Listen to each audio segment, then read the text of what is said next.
कार्यकर्ता जागृत होतो आणि सामाजिक न्यायाची भाषा बोलू लागतो. मी हे करत असताना मी सांगितलं की मी खरं म्हणजे एक मोठा अधिकारी होतो, सुपर क्लास 1चा अधिकारी, मंत्रालयामध्ये कॅबिनेट मिनिस्टरचा सचिव होतो. स्वर्गीय गोपीनाथराव मुंडे साहेबांच्या सांगण्यावरून मी नोकरी सोडून राजकारणात आलो. तेव्हा साहेबांना म्हणलं होतं, साहेब मी नॉमिनेशनला मला एखाद्या वेळेस मला मी कलेक्टर होईल, कमिशनर होईल. फार मोठ्या कष्टातून गरिबीतून शिकून रोजंदारी करून म्हटलं शिकून इथपर्यंत आलो. मला आमची नोकरी कशाला सोडायला सांगतात. तेव्हा साहेबांनी मला सांगितलं होतं, अरे कलेक्टर कमिशनर काय सांगतोस, त्याच्यापेक्षा तुला मोठा करेन. तू ये, तुझ्यासारखी सामाजिक जाणीव असलेले लोक राजकारणात पाहिजेत. आणि म्हणून आज मी त्यांच्या तो एक असा नेता होता की ज्यांनी सामाजिक न्यायासाठी लढा दिला, संघर्ष केला. त्यांचा आदर्श घेऊन आज मी राजकारण करतोय. त्यांचा वारसा इथं माझ्या सामाजिक वारसा मी त्यांचा चालवतोय असं. आणि म्हणून सामाजिक न्यायाची जेव्हा भाषा बोलली जाते, अहमदपूरमध्ये अनेक वर्षापासून शिवाजी महाराजांचा पुतळा उभा करण्यासाठी 25 वर्ष लोक प्रयत्न करत होते. 25 वर्ष तरी त्यांना पुतळा उभारला जाऊ शकत नव्हता. युतीचं सरकार आलं. मी देवेंद्र फडणवीस साहेबांना मी स्वतः विनंती केली, साहेब हे 25 वर्षापासूनचं प्रकरण आहे, महाराजांचा पुतळा उभारला पाहिजे. देवेंद्र फडणवीस साहेबांनी लगेच त्याला मंजुरी दिली आणि तो पुतळा उभारला. जगज्योती बसवेश्वराचा पुतळा तिथं उभा राहावा असं माझ्या मनामनातून होतं. स्वर्गीय गोपीनाथराव मुंडेंचा पुतळा उभा राहावा अहमदपूरला म्हणून माझी इच्छा होती. म्हणून दोघांच्याही नावाला मी स्मारक समित्या स्थापन केल्या. माझ्या अध्यक्षतेखाली मी अध्यक्ष त्या दोन्ही समितीचा. मला बसवेश्वराचा पुतळा उभारण्यामध्ये यश आलं.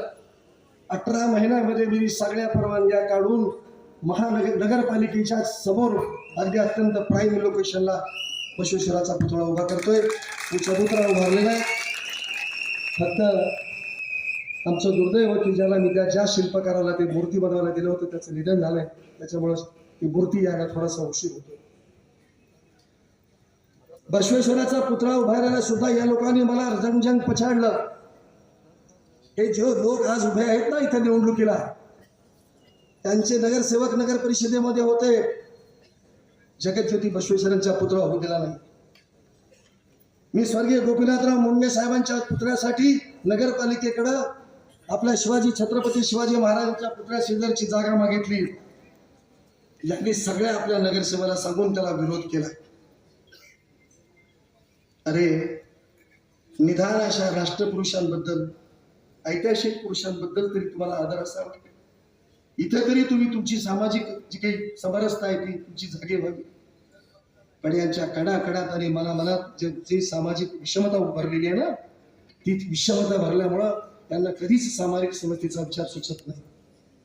आणि मी एक सामाजिक कार्यकर्ता म्हणून जेव्हा उभारायचं ठरलं तेव्हा तमाम या मतदारसंघातल्या बहुजन लोकांनी मला कोणीच बरोबर नसताना, एकटा व्यासपीठावर असताना 15,000 लोक सगळे बहुजन समाज माझा फॉर्म म्हणायला लागले.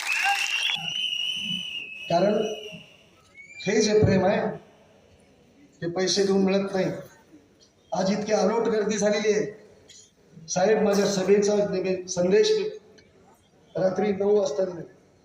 काल रात्री 9 वाजता, काल 9 पर्यंत सुद्धा मी लोकांना निरोप दिला नव्हते. काल 9 वाजता सांगितलं की उद्या कोरे साहेबांची सभा आहे. 12 तासाच्या सूचनेवर तुम्ही इतके लोक जमता, इतके लोक माझ्यावर प्रेम करता. मला विश्वास आहे, मला तुम्ही जेव्हा मतदान कक्षामध्ये जाल आणि मतपत्रिकेवरती नावं पाहाल 5व्या नंबरला, तर तुम्हाला माझा चेहरा समोर येईल. आणि मला विश्वास आहे की तुमचा हात शिट्टीच्या बटनाच्या शिवाय दुसरीकडे कुठं जाणार नाही आणि मला तुम्ही विजयी केल्याशिवाय राहणार नाही असा मला आत्मविश्वास आहे.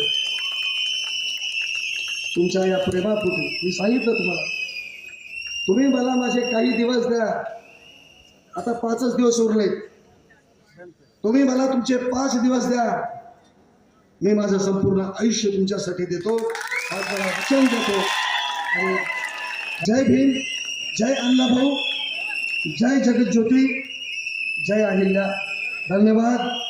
जय महाराष्ट्र. धन्यवाद. धन्यवाद.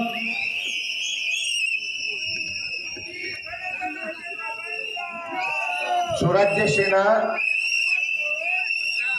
राष्ट्रीय अध्यक्ष माननीय श्री संजय वाडकर यांनी माननीय श्री गणेश नामदेवराव हाके अधिकृत उमेदवार जन स्वराज पार्टी 20 नोव्हेंबर 2024 रोजी होणाऱ्या होळीवाडीला विधानसभेसाठी त्यांनी पूर्ण पाठिंबा दिलेला आहे आणि त्यांचे राष्ट्रीय अध्यक्ष संजय वाडकर या ठिकाणी असतील तर त्यांचं आम्ही स्वागत करणार आहोत. कृपया आपण स्टेजवर यावं. त्याच्यानंतर बहुजन रक्षक सेना प्राध्यापक परमेश्वर वाघमारे जिल्हाध्यक्ष यांनी घातलेल्या या निवडणुकीमध्ये जे आपले उमेदवार आहेत गणेश दादा हाके